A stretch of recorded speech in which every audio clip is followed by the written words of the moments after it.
N90 word में आपका स्वागत है।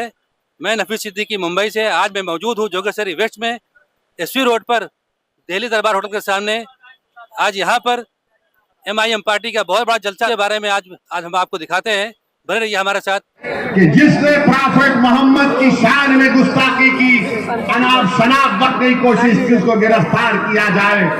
एकनाथ शिंदे को मालूम हो गया कि ये आज का मुस्लिम नौजवान, ये आज की हमारी माँ और बहनें अब तुमसे डरने वाले नहीं हैं। जब मराठा रिजर्वेशन के लिए मराठा लोग रोड पर निकल सकते और चक्का जाम कर सकते हैं, जब बैकवर्ड क्लास के लोग अपने मुतालेबात के लिए रोड पर निकलकर मुंबई को बंद करा सकते हैं, जब दलित लोग अपने मनवाने के लिए हुकूक को एहतजाज कर सकते हैं, जब महाराष्ट्र का किसान हजारों मील चलकर मुंबई आ सकता है, तो क्या एक मुसलमान अपने नबी की अजमत के लिए रोड पर नहीं निकल सकता?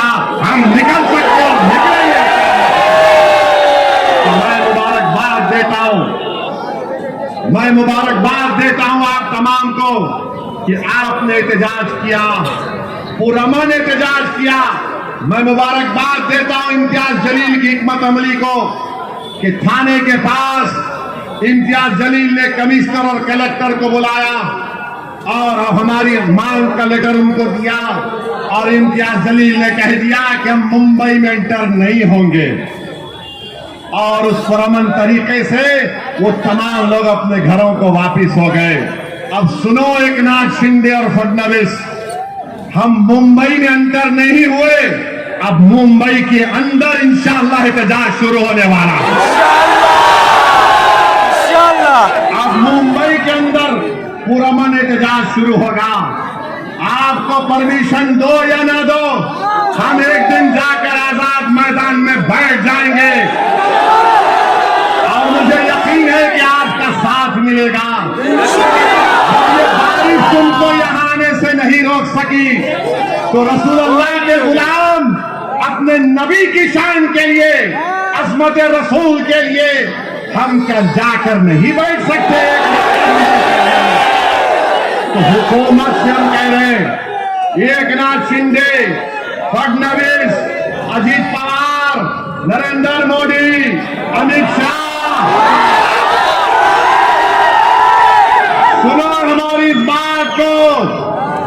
सुनो हमारी इस बात को, अब शेर जाग चुका है,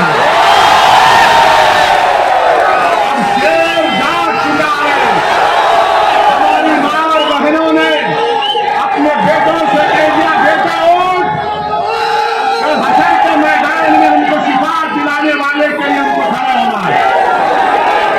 तो मैं सलाम करता हूँ तुम्हारे को, मैं सलाम करता हूँ। अब याद रखो, हम बताना चाह रहे हैं, लोग हम देखो बारिश भी रुक गई माशाअल्लाह।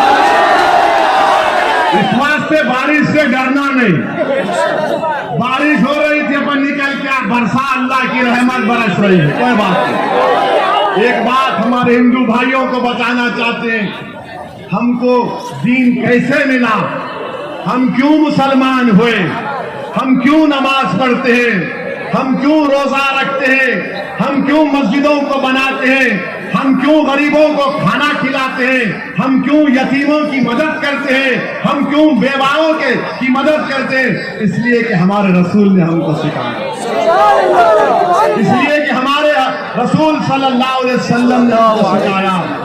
अगर वो हमको नहीं सिखाते तो हम कुछ नहीं करते नहीं है। तो मेरे अजीज दोस्तों और बुजुर्गों, मेरे दोस्तों, सुनो मेरी बात को।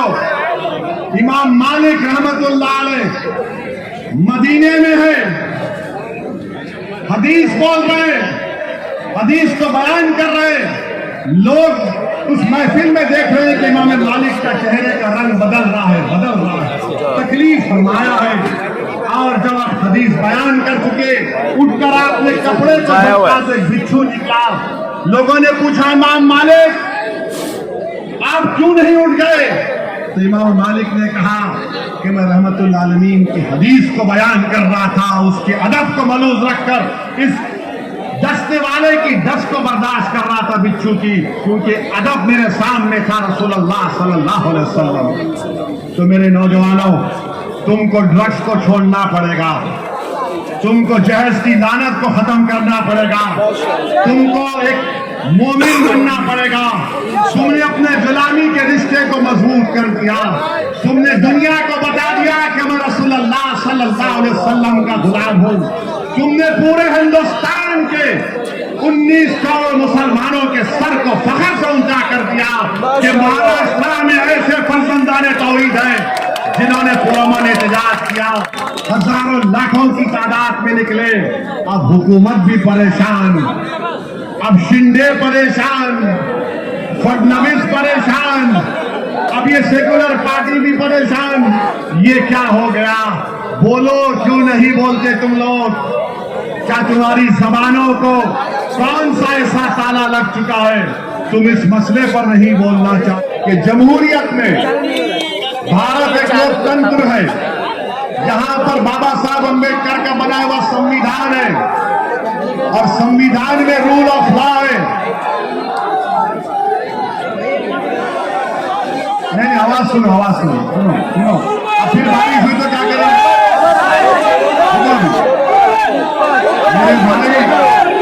मेरे भाई मेरी एक बात, सुनो मेरी बात। आप सिर्फ मुझे देखने आए हैं ना, आए हैं ना? अगर कल मेरी आंख बंद हो गई तो तुम क्या मजलिस को छोड़ दोगे? तो मजलिस बड़ी है, वो इसी बड़ा नहीं है, याद रखो। तुमको नेता बनना है, तुमको फरोख्ती का बाजू बनना है। नौजवानों, तुम मेरा बाजू बनोगे? नौजवानों, तुम साथ दोगे मेरा? बस सुनो मेरी बात को। तुम बदलापुर का बदला ले लिए, वो पोस्टर पे लिखा, हमने कहा कि अम्बेडकर का बना हुआ संविधान है। बैठो जी, अम्बेडकर का बना हुआ संविधान रूल ऑफ लॉ की बात करता है। अम्बेडकर का बनाया हुआ संविधान बाबा साहब का बताता है कि right to life fundamental right है। तो मीडिया ने कहा नहीं, वो बदला ले लिए। मैंने कहा हम बदला नहीं लेते, हम इंसाफ करते हैं जालिम को सजा देकर। बदला माफिया के लोग और गुंडों और कातिल लेते हैं। माफिया, गुंडों और कातिल में और सत्ता में बैठे हुए हुक्मरानों में फर्क होता है। जो चीफ मिनिस्टर होता है, जो डिप्टी चीफ मिनिस्टर होता है, वो बदले की भावना से काम नहीं करता, उसको इंसाफ को सामने रखकर काम करना पड़ेगा। मीडिया नहीं समझी। मैं आपको याद दिला रहा हूं, पाकिस्तान से टेररिस्ट आए थे, मुंबई में आए थे। बीटी स्टेशन पर मासूम भारत के लोगों के से खून की होली खेली। बड़े बड़े होटलों में जाकर लोगों का कत्लेआम किया उन टेररिस्ट ने। उसमें एक टेररिस्ट था जिसका नाम अजमल कशफ था। उस कशफ को पकड़ने में हमारा एक बहादुर हिंदू भाई पुलिस वाला शहीद हो गया हुआ। हम कशफ को पकड़े, जेल में डाले, कोर्ट में केस चलाए, कोर्ट ने फांसी की सजा दी, हमने फांसी दी। जब मर गया, जब वो जालिम मर गया, तो मुंबई के मुसलमानों ने कहा हम मुंबई की मुबारक जमीन पर एक दहशतगर्द को दफन होने नहीं देंगे। कहा था तो कशफ को कहां डालना पड़ा? जेल में। जब कशफ को हम कोर्ट से सजा दे सकते हैं, तो बदलापुर के शैतान को क्यों नहीं सजा दिए? तुम कोर्ट से बताओ। मेरा सवाल ये, मगर नहीं, गोली मारेंगे।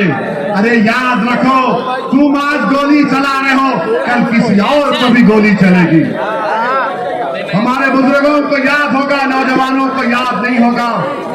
ख्वाजा यूनुस किसको याद है? ख्वाजा यूनुस किसी को याद नहीं है। तुमको याद है? उसकी माँ आज भी, उसके रिश्तेदार आज भी पुकार पुकार कर गए थे, अगर मेरा बेटा जिंदा है तो ला लो, अगर मर गया तो उसकी खबर बता दो। ख्वाजा यूनुस साहब, तो याद रखो, तुम गोली से अगर बदला लोगे तो बदले की भावना से देश नहीं चलेगा। भारत सुपर पावर बनेगा तो इंसाफ से बनेगा। भारत सुपर पावर बनेगा तो इंसाफ से बनेगा। तो अगर ये सरकार ये पोस्टर लगा के ये कह रही है कि हम बदलापुर का बदला ले लिए, अरे ये माफिया, ये गुंडे जो भारत के संविधान पर भरोसा नहीं करते। आप मुख्यमंत्री हैं, देवेंद्र फडणवीस भारत के प्रधानमंत्री का ख्वाब भी देखते हैं। फडणवीस कहते हैं मैं एक दिन प्राइम मिनिस्टर बनना चाहता हूं। कोई बुरी बात नहीं है, कोई बुरी बात नहीं है। ख्वाब देखना कोई हराम चीज नहीं है, मगर जब आप ख्वाब देख रहे हैं तो इंसाफ के बारे में सोचो।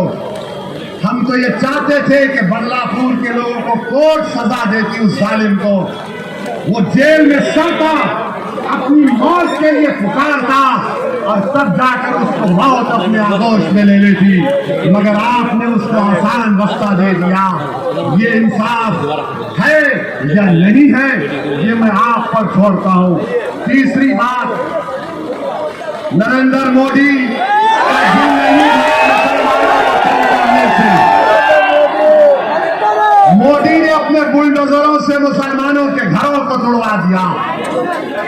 जिस तरह आज हम पानी में खड़े हैं, थोड़ी देर के लिए सोचो, थोड़ी देर के लिए सोचो, तसव्वुर करो कि तुम्हारा 20,000 स्क्वायर फुट का घर है। मध्य प्रदेश के छतरपुर में हाजी शहजाद अली ने 20,000 स्क्वायर फुट का घर बनाया।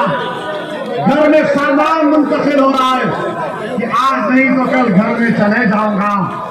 ये जो जालिम जिसने महाराष्ट्र में हमारे नबी रसूल की शान में गुस्ताखी करने की कोशिश की, छतरपुर की जनता ने एहतजाज किया, वायलेंस हो गया।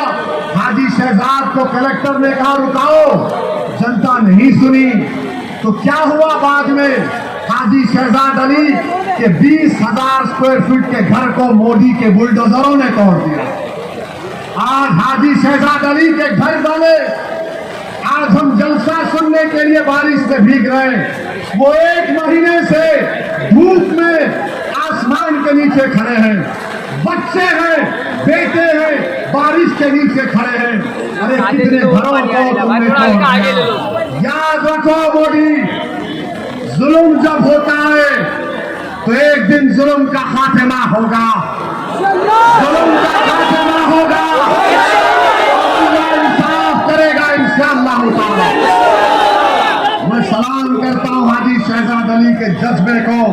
हाजी शहजाद अली ने वीडियो निकाल कर कहा कि मैंने प्रॉफेट मोहम्मद सल्लल्लाहु अलैहि वसल्लम के बारे में जिसने बकवास बकी थी, उसके खिलाफ कानूनी कार्रवाई के लिए हम प्रोटेस्ट किए। अगर मेरे रसूल के लिए एक घर को कुर्बान करना है तो मैं इसे 2 घर को अपने हबीब अगर याद रखो हम बारिश में खड़े हैं, भीग रहे हैं, बच्चे हैं, माए हैं।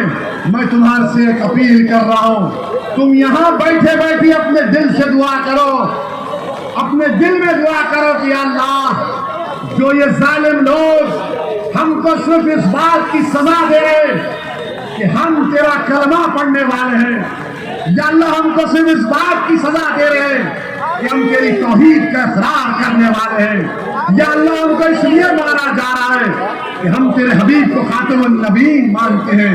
परवरदिगार, जो हम पर गुजर रही है हम उसको तेरे हवाले करते हैं, तू इंसाफ कर। मुझे यकीन है कि जो गरीब और मसलूम है, चाहे हिंदू, मुसलमान, दलित, आदिवासी हो, जो हुक्मरान जुल्म करेगा अल्लाह देख लेगा उन लोगों को। अरे तुम हमको कमजोर समझकर दबा रहे हो। तारीख गवाह कि जिन ताकतों ने कमजोरों को दबाया था, तारीख ने देख लिया कि अल्लाह ने उन कमजोरों के सरों पर ताज को रखा। जिन जालिमों ने भूखे प्यासों को मारा और पीटा, अल्लाह ने उनके सरों पर तख्त व ताज की जिम्मेदारी आयद कर दी। जो भूखे थे, 12-12 दिन के भूखे थे, अल्लाह ने उनको इतनी दौलत दी कि लोग उनका सदका लेने के लिए लोग कम पड़ गए, इतनी दौलत अल्लाह ने उनको अता की। तो मैं आपसे अपील कर रहा हूं कि अल्लाह पर तवक्कल करो, उम्मीद अल्लाह से रखो और इंशाअल्लाह ताला जालिम के जुल्म का खात्मा होगा इंशाअल्लाह।